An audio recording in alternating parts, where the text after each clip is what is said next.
নতুন সংসদ সদস্যদের শপথ আগামী বৃহস্পতিবারের মধ্যেই হতে হবে।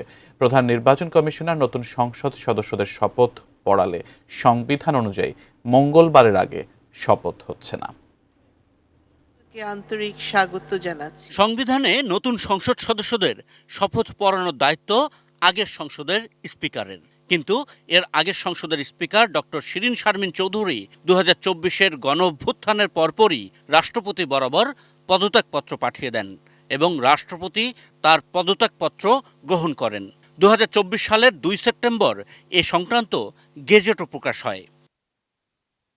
সংবিধানের 74 অনুচ্ছেদ অনুযায়ী স্পিকার পদত্যাগ করলে সেই আসন শূন্য হলে ডেপুটি স্পিকার ভারপ্রাপ্ত দায়িত্ব পালন করবেন। পরবর্তী স্পিকার দায়িত্ব না নেওয়া পর্যন্ত সেক্ষেত্রে ডেপুটি স্পিকারই স্পিকারের ভূমিকা পালন করবেন। বিগত সংসদের ডেপুটি স্পিকার শামসুল হক টুকুর বিরুদ্ধে আন্তর্জাতিক অপরাধ ট্রাইব্যুনালে বিচার চলছে। তিনি কারাগারে আছেন।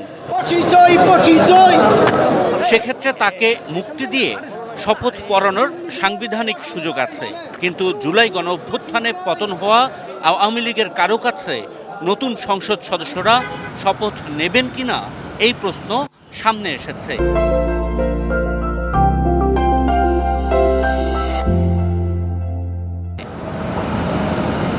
এই সমস্যার সমাধান সংবিধানের 148 অনুচ্ছেদে দেয়া আছে, যেখানে বলা হয়েছে স্পিকার বা তার অনুপস্থিতিতে ডেপুটি স্পিকার নতুন সংসদ সদস্যদের শপথ গেজেট প্রকাশের 3 দিনের মধ্যে পড়াতে না পারলে সেই দায়িত্ব পালন করবেন প্রধান নির্বাচন কমিশনার। অর্থাৎ প্রধান নির্বাচন কমিশনার নতুন সংসদ সদস্যদের শপথ পড়াতে চাইলে গেজেট প্রকাশ হওয়ার পর অন্তত 3 দিন অপেক্ষা করতে হবে। তাই শনিবার নতুন সংসদ সদস্যদের নির্বাচিত হওয়ার গেজেট প্রকাশ হলে সংবিধান অনুযায়ী মঙ্গলবারের আগে তাদের শপথ পড়ানো সম্ভব হবে না। গেজেট প্রকাশের 3 দিন পর প্রধান নির্বাচন কমিশনারই নতুন সংসদ সদস্যদের শপথ পড়ানোর সাংবিধানিক দায়িত্বপ্রাপ্ত ব্যক্তিতে পরিণত হবেন।